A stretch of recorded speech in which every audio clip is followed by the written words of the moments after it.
Welcome to the Nonprofit Exchange. Stories by leaders for leaders to help you to raise the bar on your own performance and to release the potential inside of you. Now, here's today's episode. Greetings, this is Hugh Ballou. Welcome to this episode number 300 of the Nonprofit Exchange. 8 years of talking with leaders with great wisdom and experience in many fields. Our leader today is Stu Manewith.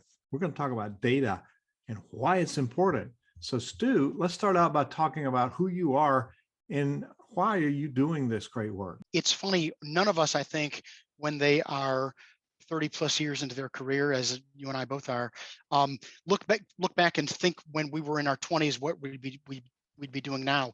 You'll be interested to know that my background actually is in arts administration. When I got out of school, I styled myself to be a producer of theater.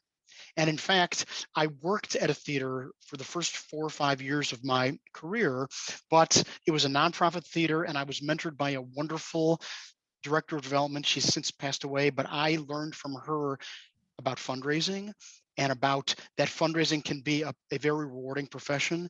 And so I learned from her and I raised money you produced children's theater for the first 4 or 5 years of my career, but I learned that you needed to fundraise in order to produce the plays. And from there, I went on to a career in fundraising. I worked for a membership organization, a fraternal organization for about 6-7 years. And then I was director of annual giving at a healthcare foundation.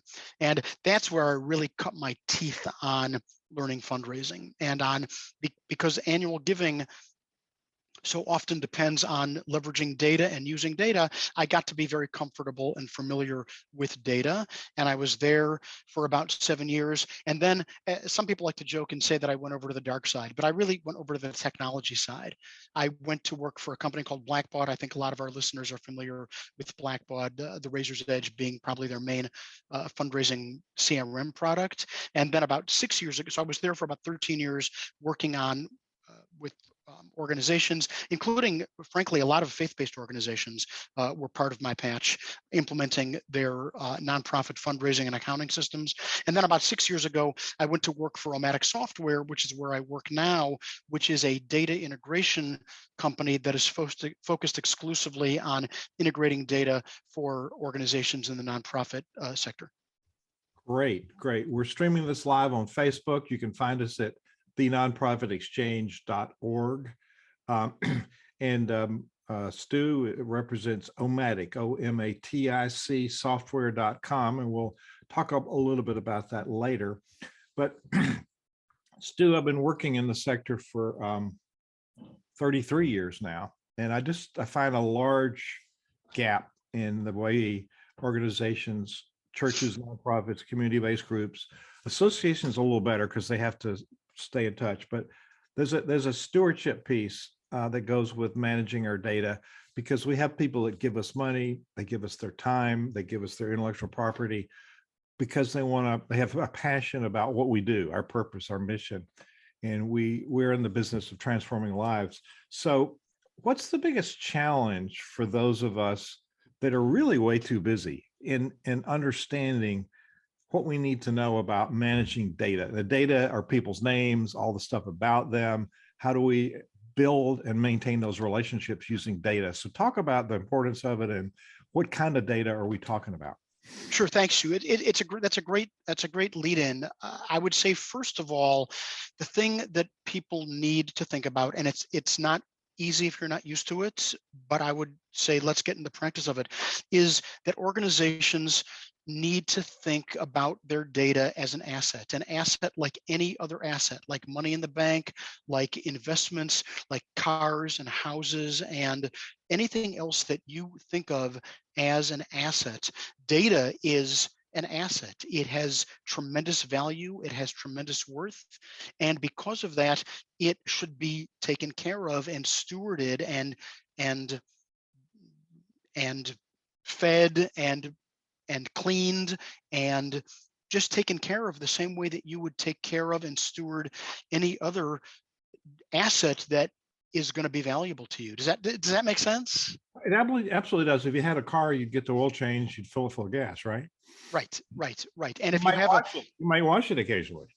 and if you have data, if you've got a database, you want to make sure that it's clean. You might, for example, you might send the data out to make sure that all of your zip codes are up to date, or that you can have dates of birth or information about maybe who has passed away so that you can mark them as deceased. But so things like that, I guess, align with getting your car maintained and getting your car washed. But I would even go back to just, if you think about just the basics, making sure that people's names are spelled correctly, that you've got the right address for them, that if they change their email address, or if they prefer certain correspondence to go to a work email address and other correspondence to go to a home email address, you have that information tracked and identified so that you're communicating to people the way they expect to be communicated with, and you're not, again, smelling their name wrong, or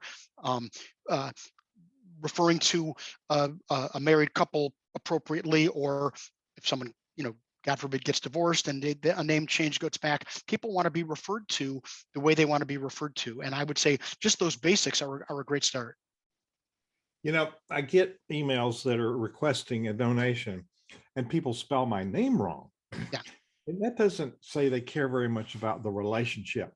Now, you were in fundraising and you acquired the CFRE title. Tell people what that is and what you learned about relationship building in that process that's so important that data helps support.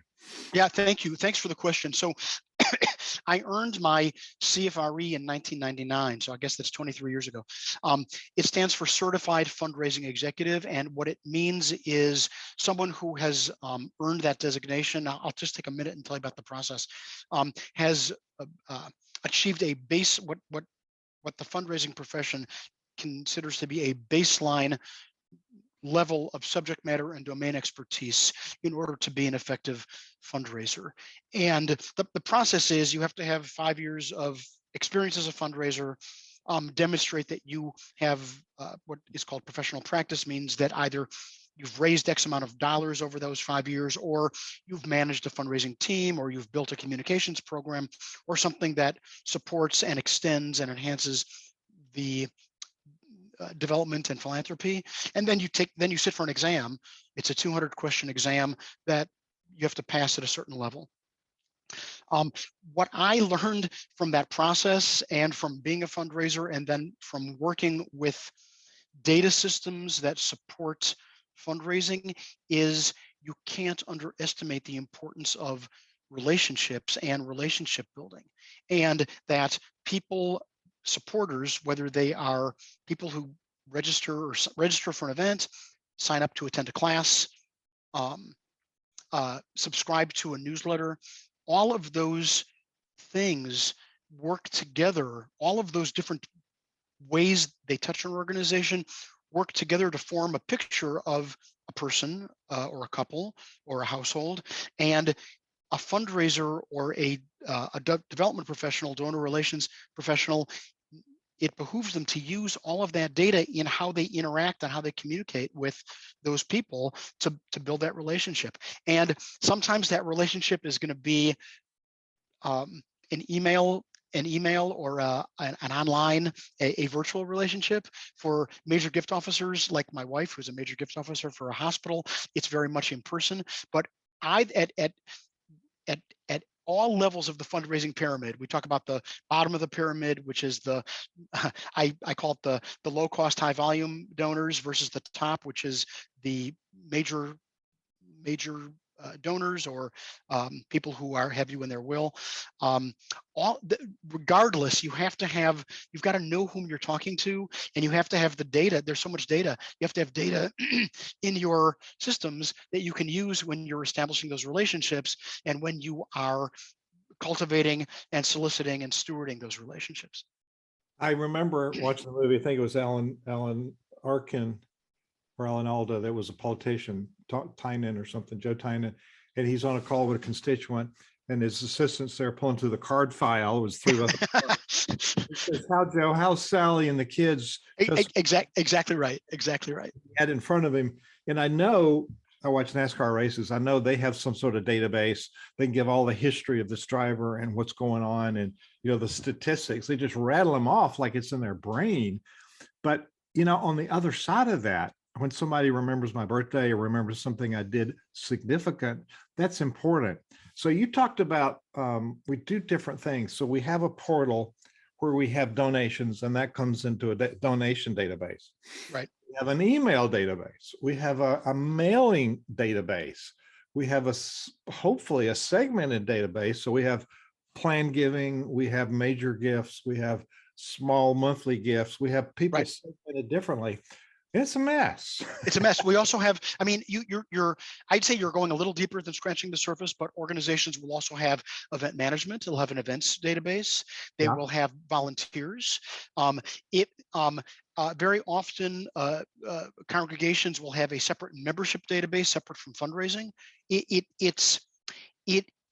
would say it can be a mess. And I would say that savvy data management professionals realize the importance of amalgamating and consolidating all of that data into a single, we call it a system of record, a big boy system, a big boy CRM, so that they can see all those touch points. And when someone calls in, or when you call out to somebody, or when you even do direct marketing segmentation, you can pull in as much personalization as possible, because personalization is the name of the game today. And to your point, Hugh, that's what makes readers or listeners, or the person on the other end of the phone or the other end of the email, it resonates with them that you know who they are, that you care about them, and that they're important to you, and that your gift ergo is important to them. Occasionally I get an email. I hope it's not from myself, but I'll, those fields that bring in your first name or last name, or specify. And I'll get one, dear name. And I went, they weren't very careful. They didn't put my name in that data field so that it brought it up when they sent me this personalized message. So it's a red flag. It's a red flag that there was someone was not taking care. We work with a lot of organizations where these days there are so many people who are typing their own information into forms, and they do it in all lowercase or all uppercase, or in the city field they'll put NYC instead of New York City, or the Big Apple if they're trying to be funny. But that kind of thing can come back and bite an organization and the donor themselves on the backside, because when you get a direct mail letter or even an email, just the way you said, where it says "Dear Stu" and Stu is all lowercase, I'm thinking, what the heck? What's going on here? Obviously, they should know enough to capitalize the first letter in my name, and that makes a difference to people. It does. It does. It's all in that. It's really. We teach in Center Vision that the foundation of leadership is relationship. The foundation of communications is relationship. The foundation in fundraising is relationship. So we can blow it really easily. It takes you a long time to build up, but you can blow it quickly. So I've been working with nonprofit leaders and clergy for 33 years. And there's some consistent patterns. We hear this word nonprofit and it pivots us into this scarcity thinking. We can't spend money on that. We can't do that. It's the we can't thing because we're a nonprofit. So one of the ways that we think in scarcity terms, our specialty is helping groups become fundable. And if you've got a plan that talks about specific outcomes, if you've got a plan, then the board and the volunteers know what to do. So that having the business plan and your strategy accompanying that is so essential. And I get things like, oh, we don't have time to do that. We have to feed people. Oh, we don't have time to do that. We're saving people's souls. But wait a minute, you're compromising the work that you're called to do. So when people look at data, like in this probably the same way as planning, there's probably lots of people that have partial data, but it's not clean, it's not concise, it's not usable. So Right. how do you address the mindset, oh, we're doing a part of work, we don't have time for that? That's such a great question. It's so interesting because we've at Omatic, we've studied that. And in fact, we did a study on that last year. We assumed that the outcomes that we were gonna get, and it panned out. But what we observed is that if you have good technology and data management tools, that will directly and positively affect the ability you have to deliver your mission, to feed more people, to save more souls, to build more houses, whatever. And I'll get into the detail in just a moment. And if you don't have good tools and technology, or if you rely on manual labor-intensive processes, or if you don't have any technology at all, or rudimentary, or if you don't put the energy into taking care of your data, then you're going to have less resources to deliver whatever your mission is. And I'll walk you I'll take a moment and walk through the cycle with you. And I'd love you to ask questions about it.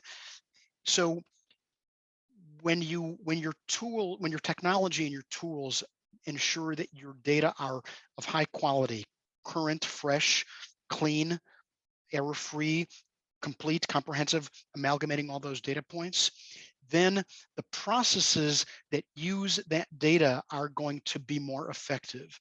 You'll be able to personalize the way that donors and supporters expect you to. You'll be able to engage your constituency in a more effective way, which will lead to a all in all better constituent experience. Again, proper personalization,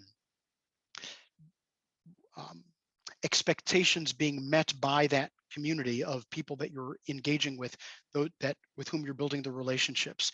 That will result in them being retained as donors, or being acquired as donors, or raising the size of their gift at a higher than average rate, which will mean more money to fund your mission. And I know that in many organizations, there are some that may feel that it's crass or not in good conscience to talk about money, but the truth is that it takes money to run our organizations. And if we can use technology to make sure that our data is of high quality, and we can use that data to better engage our constituencies, we will in fact increase donor retention, increase average gift, and have more funding to save more souls, build more houses, feed more people, buy more basketballs for the kids who can't afford them, all those kind of things. The flip side of that is that if you don't take care of the quality of your data, and the processes that leverage that data will not hit the mark, they'll miss the mark. You will turn off donors, just like the example you gave a moment ago, and they will not be as retained or not be as acquired, and you will not meet your fundraising targets, which means there'll be less money to deliver your mission. So that's how we kind of look at the cycle of how data tools and data management really directly impact how successful an organization can be in delivering its mission. Wow. So there's putting all these moving parts together. So one question comes to my mind is about staffing. Now, very often, if you're a visionary or a people person, you're not a tactical person, and part of being tactical is data, technology, right, that whole realm. And so some of us that are the visionary leaders shy away from all of that. Now, I happen to be very comfortable with technology, but I'm not common.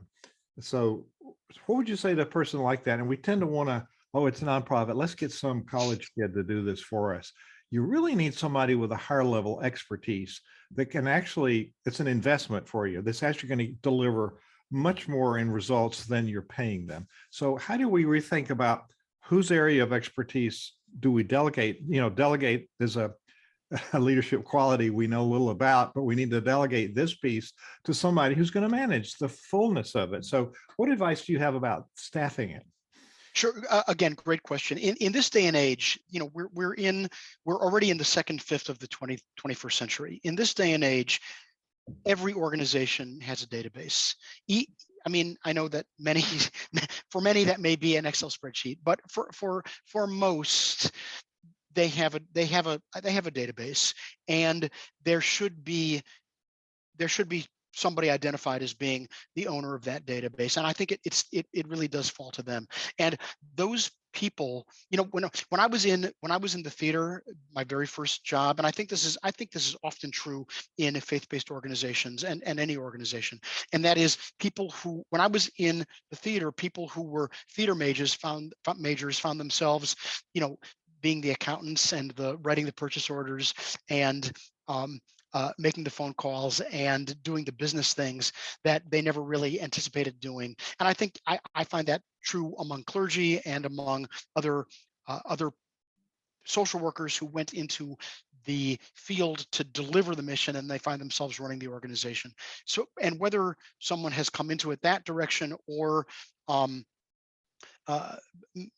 these days, of course, there are nonprofit administration programs. People can major in nonprofit management, but either way, there really does need to be somebody who owns his ownership of the database. Now, that doesn't mean they need to be technically proficient. Luckily, these days also, there are many software applications that don't require knowledge of coding, don't require knowledge of programming languages, that people can use to amalgamate this data and allow them to obtain insights from it in a way that probably 10, 20 years ago required more of a technology specialist. I think that there are software options, and I don't want to call too much attention to Omatic software, but that's one of the things that we do, is that we provide utilities and technology tools for organizations to integrate data where you don't need to be a programmer or a coder. All you need to be is an end user, and we give users the opportunity to take advantage of data in ways that they might not have been able to do. Well, I didn't know such a tool exists. So it's OMATIC, and the website is OMATIC software.com. So when I've got a picture, if those of you on the audio podcast won't see it, of course, but you can go to this episode and see the video, which would show you this. And we're about 23 minutes into the interview. But what do you provide for people? It just seems like a nightmare of all these different pieces. So what does Omatic bring to the table that would be helpful? Thank you for asking. What we bring to the table is a tool set that allows organizations to take data from disparate sources, like in the diagram, you can see all of those sources around the perimeter of the circle: email applications, email marketing applications, online giving applications, event management applications, peer-to-peer fundraising, all of those different payment systems, and bring them in to your main database so that the people who are easily map the data, which means identify the source and the right destination, and so that organizations can have all of these different data points from all of the different systems they use all in one place, and they can use that data effectively to continue to communicate and build relationships with their constituency. Great. And you know this quite well, and that's pretty obvious. So what are the trends happening? I mean, we're seeing new programs practically every day. So what are the trends that you see going on in the nonprofit technology landscape? Well, there's two that I see, and they're somewhat related, but let's talk about them separately. One is, of course, the advent and the movement to the cloud. More organizations are migrating to tools that are cloud-based, or building. They may have an on-premises main database, but they are using more and more cloud apps. Even basic office applications like Microsoft Office, Microsoft Word. These days, if you get it, it's Microsoft Office 365, and it's all cloud-based. You don't have to worry about having anything on your own computer or on local servers. It's all cloud-based. Cloud technology is not just newfangled, but it is in the long run less expensive, because the organization who's using it is less concerned about infrastructure on their own premises, and the cloud provider is more often responsible for the hardware and the servers and even the software, and all you need is internet connection, and you are off to the races. The other thing is that it's safer, because cloud providers have to be completely up to speed and up to date on security and on data protection. And it is it's, as we know from having been through the last 2 years of the pandemic, it allows people to work from wherever they need to, and they don't need to go into an office anymore to be productive and effective. So cloud technology is one. What that has done is, to a great extent, the second trend is the ability to use all of these different apps and platforms and programs to reach out to different constituents and supporters and donors and members in different ways, whether it is online giving or text to give or email marketing, email journeys. There are different apps and different platforms and systems that organizations can now obtain, and that's the trend I'm seeing, is that they are obtaining them, that allows them to meet their supporters where the supporters want to be met. But what it also does is, to the point we were making before, is it furnishes them with a lot more systems and a lot more data that they need to manage, and it can be overwhelming, and it gives them more data to work with, but also more data to manage.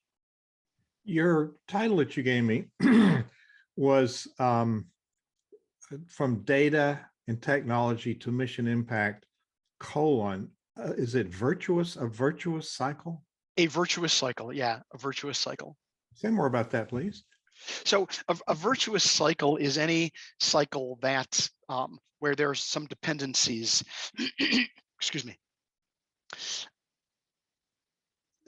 where there are some dependencies, where one component of the cycle leads to the next and leads to the next, and it circles around to the initial one. I'm not being very articulate, but I wrote a note down. So let me read that note to you. It's a chain of activities in which each activity reinforces the subsequent activity for a positive result or outcome that ultimately supports a loop back to the initial activity in the cycle, so that the cycle continues with further positive momentum.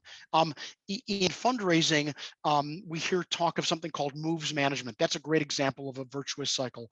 Cultivation, solicitation, and stewardship leads around the cycle back to cultivation.